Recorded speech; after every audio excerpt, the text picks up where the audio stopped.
ធ្លាប់តែឃើញគេបើកកាដូបើកអវ៉ាន់ឥឡូវមកបើកបខំមើលម្ដងមើលបងប្អូននេះគឺជាបខំដែលម៉ាក់ខ្ញុំគាត់តឹមចៅរួចបងប្អូនហើយគាត់ចៅជាមួយរំដេងហើយនឹងកលិញណាហើយរយៈពេលដែលខ្ញុំលក់បខំចិត្តកន្លះខែបងប្អូននិយាយទៅគឺខ្ញុំទទួលបានបទពិសោធន៍ច្រើនមែនតើយំក៏មានសោយក៏មានសប្បាយចិត្តក៏មានពិបាកចិត្តក៏មាននិយាយទៅមានគ្រប់សពបងប្អូនប៉ុន្តែសម្រាប់ខ្ញុំវាអត់អីទេដោយសារតែវាលើកទី1របស់ខ្ញុំដែរលើកទី1របស់ខ្ញុំគឺលក់អនឡាញអញ្ចឹងហីបងប្អូនសម្រាប់បទពិសោធន៍របស់ខ្ញុំមួយគឺបរិញ្ញាខ្ញុំច្រើនមែនតើហើយក៏សូមអរគុណធំៗទៅកាន់បងប្អូនដែលគាត់ជួយកំងទិញបខំរបស់ខ្ញុំហើយសម្រាប់បងប្អូនដែលគាត់អត់ទាន់បានសាកបខំទេបងប្អូនអរគ្នាអាចធ្វើការកំងបានណាបងប្អូននៅលើ page ខ្ញុំនិង Telegram របស់ខ្ញុំហើយខ្ញុំក៏ចង់សូមមតិយោបល់ផងបងប្អូនដែលគាត់បានសាកបខំហើយតែមានរសជាតិមិនដែរអាចទទួលយកបានអត់ឆ្ងាញ់អត់លើកទី1រសជាតិមិនដែរហើយដូចប្អូនអត់ភាគច្រើនខ្ញុំទទួលបានសំណួរច្រើនមែនតើពីបងដែលគាត់សួរថាបខំនឹងដាក់ក្នុងទូបានអត់ចាបងប្អូនបខំនឹងគឺដាក់នៅក្រៅទូបងប្អូនទាំងអស់គ្នាហ្នឹងមកបខំទៀតហើយតែលើកនេះរៀងខ្លាំងបន្តិចហើយមើលបខំយើងអូនអើយមើលនេះអូចង់និយាយថាអូយញាក់នេះ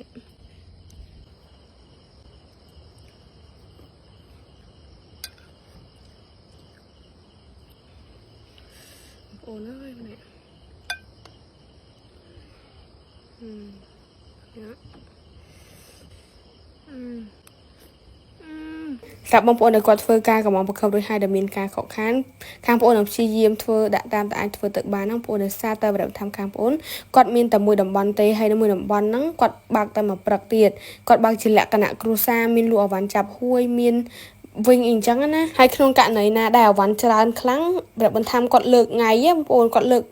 មួយថ្ងៃហ្នឹងបើសិនជាគាត់បាយអស់គាត់លើកទៅថ្ងៃស្អែកព្រឹកខាងស្អែកអីចឹងទៅហើយខាងបងប្អូននេះក៏ខំប្រឹងខាងបងប្អូននេះក៏ចង់ឲ្យអវ៉ាន់ហ្នឹងទៅដល់បងប្អូនដែលគាត់កំងឆាប់ដែរព្រោះឃើញថាបងប្អូនដែលគាត់ចង់កំងចង់សាកហ្នឹងគឺច្រើនមែនតើហើយខាងបងប្អូននេះក៏ទទួលបានការលើកទឹកចិត្តពីបងអ៊ំដែលគាត់ឆាតមីសេចមកនិយាយលើកទឹកចិត្តចឹងហើយក៏សូមអរគុណច្រើនទៅកាន់បងដែលគាត់ជួយ support ខ្ញុំគ្រប់គ្រងខ្ញុំចឹងណាហើយសង្ឃឹមថាបងប្អូននៅតែគ្រប់គ្រងខ្ញុំរហូតអរគុណច្រើនបងប្អូនទាំងអស់គ្នាហើយក៏ជូនពរបងអ៊ំដែលគាត់ចង់ស្គាល់រសជាតិបខំក៏សូមឲ្យជូនពរឆាប់បានហូបឆាប់ដូចគ្នាហ្នឹងហើយបានឆ្ងាញ់ទាំងអស់គ្នា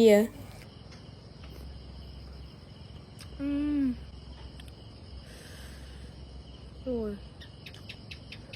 បងត្រី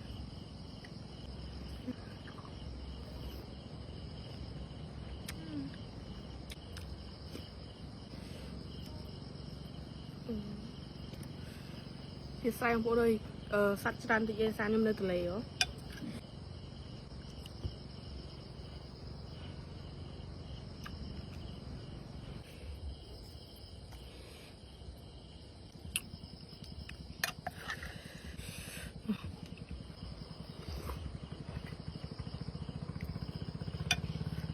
ចាំបងប្អូនដែលគាត់ចង់